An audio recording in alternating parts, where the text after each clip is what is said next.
And again, to the Chinese negotiators, Vice Premier Liu He, Vice Minister Li Qiangong, and Vice Minister Liao Min worked very diligently, and these are very tough negotiators. A couple of them I know from before and have had past interactions with them.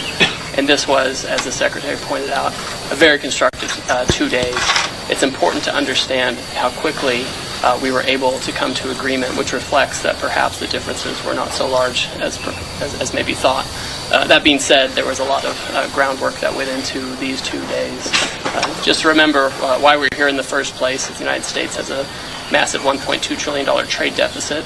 So the president declared a national emergency and imposed tariffs. And we're confident that the deal we struck with our Chinese partners will help us to work toward resolving that national emergency. Businessmen of the United States of America. See how quick it was? I told y'all, as soon as the tariffs came, I said it's negotiation. What was it, a month?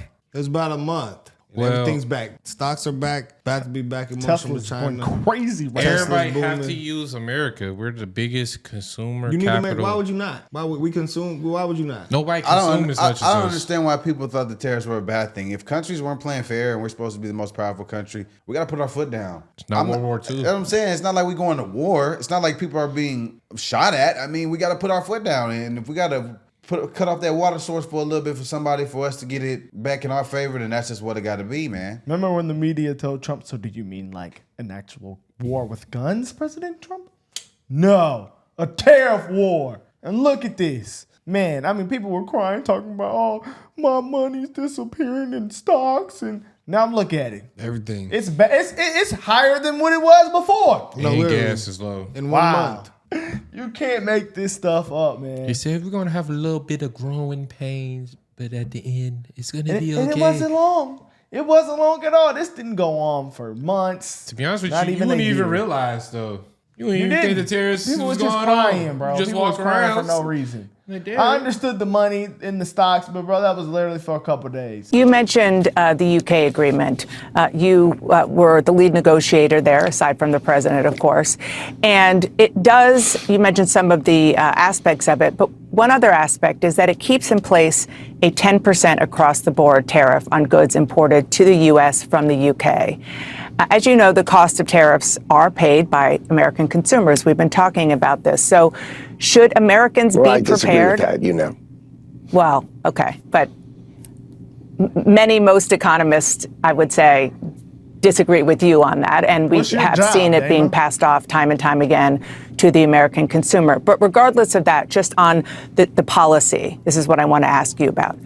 Is the 10% tariff that we're seeing in the framework for the UK going to be in place for the foreseeable future? So we do expect a 10% baseline tariff to be in place for the foreseeable future, but don't buy the silly arguments that the U.S. consumer pays. Businesses, their job is to try to sell to the American consumer, and domestically produced products are not going to have that tariff. So the foreigners are going to finally have to compete. They're going to have to compete. What happens is the businesses and the countries primarily eat the tariff. Like, what is her job? Like, can they let these people do their job? Your job is to talk on CNN. It's not to talk to world leaders and no negotiation deals. Yeah, I actually think that's a great take. Your job is to report what's going on, not try to pick at it and decide what the narrative is going to be and how this affects the American people. That's not your job. But that seems to be their goal, is to warp the perception of how this could be in our benefit. Like, you're not an expert here. You're not going in the rooms. No one's talking to your chicken head self, Dana Bash. Yeah. So just report the news and do what your job is. Should we be looking at that trade arrangement as something of a blueprint, a precedent of how he's dealing with other countries? Sure. Yeah, it absolutely is a really exciting blueprint for what we're going to be doing. And Howard Lutnick has briefed me on about 24 deals that he and Jameson have been working on. And they all look a little bit like the UK deal, but each one is bespoke. Each one's a little bit different because different countries have different things that they've been doing wrong to us, different things they care a lot about. And so, for example, there was the UK auto issue where there ended up being a quota, and that was something they really cared a lot about. And by yielding on that, we got a whole lot for American farmers. We opened up the UK for the first time ever for beef farmers, which they really, really love.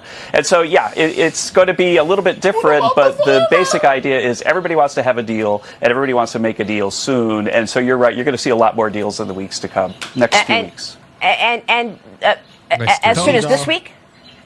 I would expect so, yeah. I mean, there are a whole bunch of things that are very, very close to the finish line. In the end, the president has to decide he likes the deal or not. There was a great story where I thought the deal was fantastic, and then the president's like, I can make the deal better, and he got an extra $1 billion in agreement of the UK buying our stuff on the phone by calling Starmer. So my guess is that the president's going to make the last phone call for each one because he is the best deal maker in the world, and he's going to add a little bit at the end, I would expect. Money.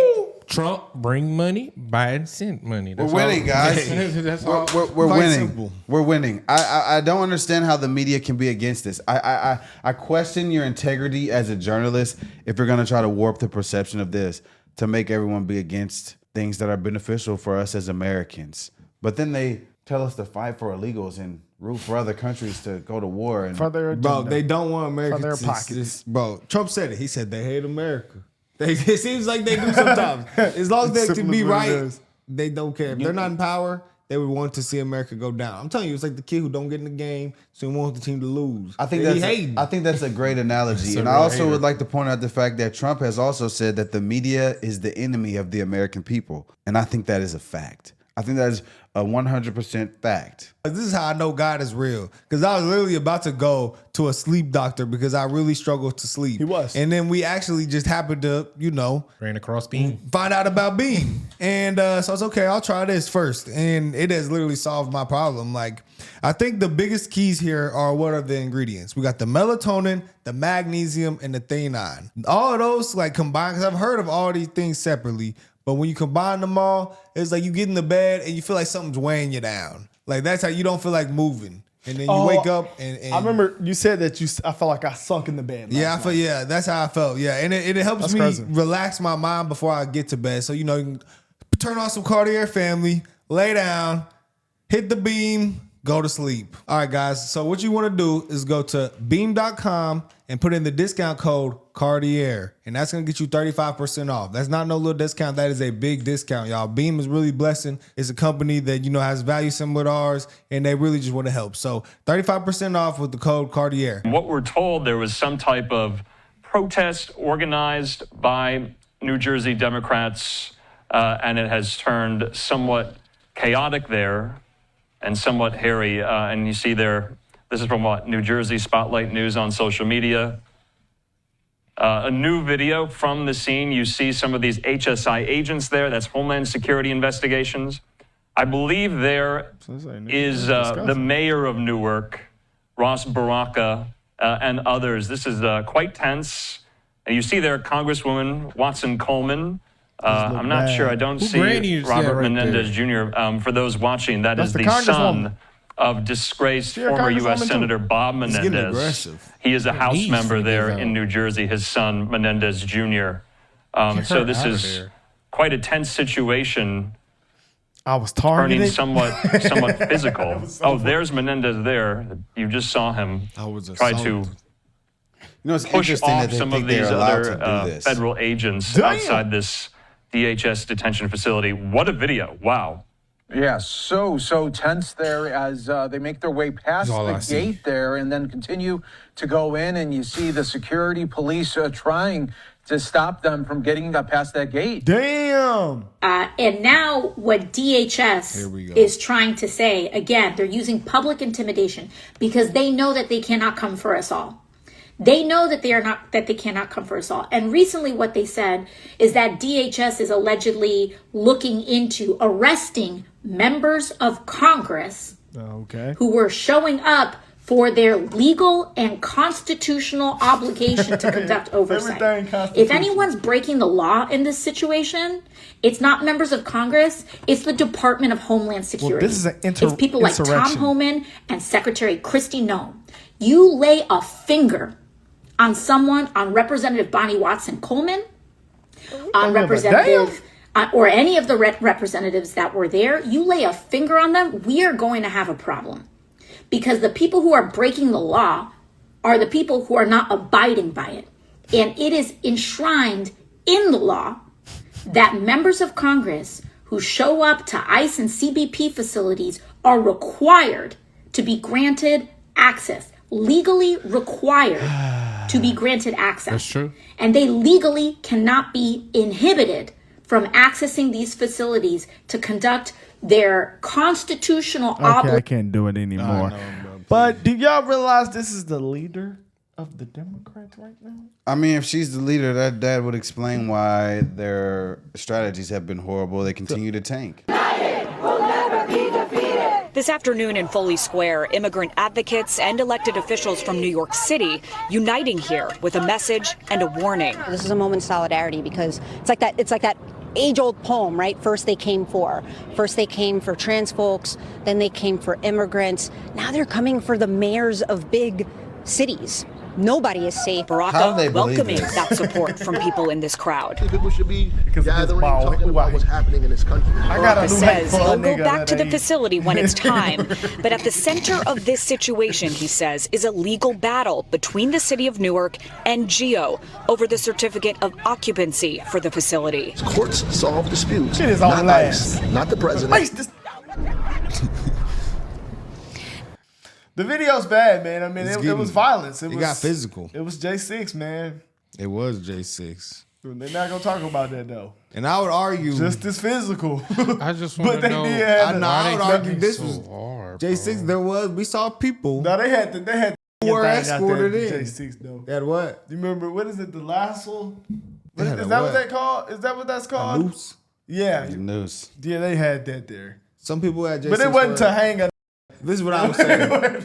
Some people at That's bad. were wrong. But some of them were being escorted. Stop laughing. He's terrible. You're bro. terrible. He's an extremist, bro. I mean, Nancy Pelosi. Hey, bro, They you're brought it for insane. Nancy. Yeah, they did. Yeah. I just, I don't know when YouTube gonna laugh because that shit was crazy though.